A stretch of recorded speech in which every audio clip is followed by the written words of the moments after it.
دنیا میں جو لوگ خیر کے کام کریں گے تو اللہ تعالیٰ انہیں دنیا میں بھی خیر عطا فرمائے گا اور قیامت میں بھی خیر ہی عطا فرمائے گا۔ اور جو لوگ دنیا کے اندر شر کریں گے انہیں قیامت میں تو اس کی سزا ملے گی ہی، کچھ نظارے اس کے وہ دنیا میں بھی دیکھیں گے۔ ارشاد فرمایا دوسرے مقام پر کہ وَمَن يَعْمَلْ مِثْقَالَ ذَرَّةٍ خَيْرًا يَرَهُ، اگر کوئی ذرے کے برابر خیر کرے گا تو اسے دیکھے گا، اسے وہ دکھائی جائے گی۔ اور وَمَن يَعْمَلْ مِثْقَالَ ذَرَّةٍ شَرًّا يَرَهُ، اگر ایک ذرے کے برابر شر کرے گا تو اسے بھی دیکھے گا۔ دنیا کے اندر کچھ سزائیں اور کچھ ہمارے حالات کی خرابی کا سبب ہمارے اعمال ہوتے ہیں۔ قرآن مجید نے کہا کہ وَمَا أَصَابَكُم مِّن مُّصِيبَةٍ فَبِمَا كَسَبَتْ أَيْدِيكُمْ وَيَعْفُو عَن كَثِيرٍ، فرمایا جو تمہیں مصیبت پہنچتی ہے تو تمہارے ہاتھوں کے کرتوتوں کے سبب، کسب کے سبب پہنچتی ہے۔ وَيَعْفُو عَن كَثِيرٍ، بہت ساری چیزیں تو ہم ویسے ہی معاف فرما دیا کرتے ہیں۔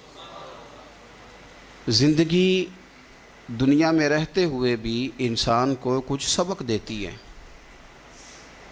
اگر آپ فصل زمین میں بوئیں تو چاول کا بیج بوئیں گے تو وہاں چاول اگے گا، گندم نہیں اگے گی۔ اور اگر آپ کاشت گندم کریں گے تو گندم ہی وہاں سے اگے گی، وہاں سے چاول اگ سکتا نہیں۔ یہ نہیں ہو سکتا کہ آپ زندگی میں لوگوں کو تکلیفیں دیں اور خود آپ آرام سے سو جائیں، یہ ہو نہیں سکتا، یہ ممکن نہیں۔ دو جملوں میں میرے نبی پاک صلی اللہ علیہ وسلم نے ہمیں بات سمجھا دی ہے۔ اللہ کے رسول صلی اللہ علیہ وسلم نے فرمایا کہ تم اللہ کے بندوں پہ رحم کرو، اللہ تمہارے اوپر رحم فرمائے گا۔ لیکن بندوں کے بارے میں بندوں کا رویہ سخت ہو، اس کا لہجہ رب کریم کے بندوں کے بارے میں تلخ ہو، اس کے دل میں رحم کے، کرم کے میٹھے جذبات ہی نہ سرے سے ہوں، اور وہ کہے کہ میرے بارے میں نرمی کی جائے، تو یہ ہو نہیں سکتا، یہ ممکن نہیں ہے۔ ہم کیا کرتے ہیں؟ ہم اپنے تھوڑی دیر کے سکون کے لیے بہت سارے لوگوں کو تکلیف میں مبتلا کرتے ہیں، بلکہ بعض لوگ تو ایسے ہیں جو دوسروں کو مصیبت میں دیکھ کر خوش ہوتے ہیں، ان کو قلبی راحت نصیب ہوتی ہے۔ کسی شخص کو مشکل میں دیکھتے ہیں، پریشانی میں دیکھتے ہیں تو بڑا انہیں سکون میسر آتا ہے، اور میں نے دیکھا ہے کہ بغلیں بجاتے ہیں اور وہ باقاعدہ دلائل دیکھے ہیں، دیکھا نا ہمارے ساتھ ایسے کرتا تھا تو آج اس کا کیا حال ہو گیا ہے۔ باقاعدہ لوگ یہ کام کرتے ہیں۔ وہ ہمارے درویشوں نے اپنے رنگ میں بھی ہمیں بڑے مسئلے سمجھائے ہیں، پر اللہ کرے ہماری سمجھ میں بات آئے۔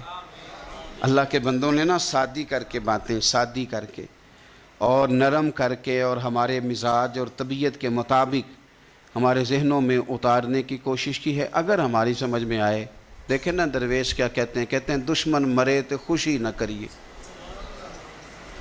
دلیل کیا ہے کہ سجنا بھی تے مر جانا ہے نا۔ یہاں تو یہ کہے نا کہ دشمن مر گیا تو دوست نہیں مرے گا، تو کس طرح سادہ کر کے اور عام فہم کر کے اور ذہن کے قریب جا کے بات سمجھاتے ہیں۔ کہتے ہیں کس بات کا چاؤ کر رہا ہے تو؟ دشمن مرے خوشی نہ کریے، او پائیا سجنا بھی مر جانا ہے، دیگر تے دن آیا محمد اوڑک نو ڈوب جانا ہے۔ یہ تو کس چکر میں تو پڑا ہوا ہے؟ ترمذی شریف حضرت واصلہ بن اسکے رضی اللہ تعالیٰ عنہ حدیث کے راوی ہیں، یہ حدیث ضرور یاد رکھیے گا۔ میرے نبی پاک صلی اللہ تعالیٰ علیہ وسلم نے فرمایا اپنے بھائی کو مصیبت میں دیکھ کے خوشی کا اظہار نہ کرو، اسے تکلیف میں دیکھ کر کبھی خوشی کا اظہار نہ کرو، ورنہ حضور فرماتے ہیں اللہ اس پر رحم کر دے گا اور تمہیں اس مصیبت میں مبتلا کر دے گا۔ کبھی بھی دشمن مرے تو کدے خوشی نہ کریے، کیونکہ سجنا بھی تے مر جانا ہے۔ کبھی اپنے بھائی کو مصیبت میں دیکھ کر، آپ یقین کریں کہ میں نے دیکھا ہے کہ بھابھی کا خاندان کسی تکلیف میں آ گیا ہے تو وہ بجائے اس کے کہ ان کے لیے دعا ہوتی، لیکن شریکہ چل رہا ہے نا، تو تبصرے ہوتے ہیں کہ میں نے تو پہلے ہی کہا تھا یہ لوگ ٹھیک نہیں۔ یہ بامروت، با اخلاق اور وفادار لوگوں کا یہ رویہ ہی نہیں ہوتا۔ وہ تو گہرا دشمن بھی ہو، گہرا، اس کے بارے میں بھی دیکھیں نا، میرے نبی پاک صلی اللہ تعالیٰ علیہ وآلہ وسلم کافروں اور منافقوں پر نرم دل نہیں تھے؟ ان کے بارے میں بھی حضور دعائیں کرتے تھے کہ اللہ انہیں خیر کی توفیق عطا فرما۔ تو کبھی بھی کسی کے بارے میں اس طرح کا رویہ اختیار نہ کریں، ورنہ وہ وقت دور نہیں کہ جب آپ اسی طرح کا ہمارا معاملہ عیب تلاش کرنے کا ہے۔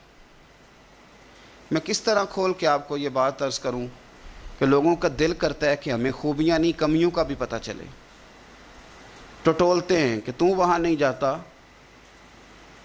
تو جاتا تھا تو اب کیوں نہیں جاتا، اور تو اگر جاتا ہے تو پھر تو کوئی کہانی سنا، کوئی بات چھیڑ۔ یہ ہمارا مزاج ہے، ہم چاہتے ہیں، میرے رب نے ہمیں محدود بنایا ہے، ہم لامحدود کیوں ہوتے ہیں؟ اللہ نے ہمارے اوپر رحم فرمایا ہے کہ ہمیں دیوار کے پیچھے نظر نہیں آتا، یہ اس نے کرم فرمایا۔ اگر ہمیں نظر آتا ہوتا تو کتنے پردے کھل جاتے، اور بہت ساری چیزیں جو پردوں میں رہنی چاہیے تھیں وہ پردوں میں نہ رہتی۔ یہ اس نے کرم فرمایا ہے کہ ہمیں دیوار کے پیچھے نہیں سنتا، اس کو کرم سمجھو، پردے نہ کھولو۔ اگر ہمیں یہ خبر ہوتی کہ سامنے کیا ہے تو بہت سارے ہمارے معاملات خراب ہو جاتے۔ اس کا شکر ہے، اس کا کرم ہے۔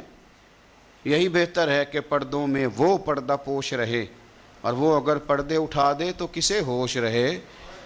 مہربانی کریں، آپ جو اللہ تعالیٰ نے ہمیں محدود بنایا تو لامحدود ہونے کی کوشش کیوں کرتے ہو؟ جہاں اس نے رکھا ہے وہیں رہنے کو اپنے لیے بہتر جانو، وہیں، ورنہ حالات خراب ہو جائیں گے۔ میرے نبی پاک صلی اللہ علیہ وسلم نے فرمایا، مسند احمد میں موجود ہے، حضور فرماتے ہیں لوگوں کی جاسوسی نہ کرنا، ان کے عیب نہ ٹٹولنا۔ بس حضور نے کہہ دیا تو کہہ دیا، نہیں ٹٹولنے تو سونیا تیرے غلام ہیں، سوال ہی نہیں پیدا ہوتا کہ ہم کبھی یہ کام کریں۔ حضور نے فرمایا کسی کے عیب نہ ٹٹولنا۔ اگر تم نے کسی کے عیب ٹٹول کے اسے رسوا کرنے کی کوشش کی تو فرمایا تم اگر 7 پردوں کے اندر بھی بیٹھے ہوئے تو وہاں بھی اللہ تمہیں رسوا کر دے گا۔ یہ نہ سمجھنا کہ میں چھپ گیا ہوں تو بچ جاؤں گا، اللہ تمہیں وہاں بھی رسوا۔ تو کچھ جرموں کی دنیا میں ہم دیکھ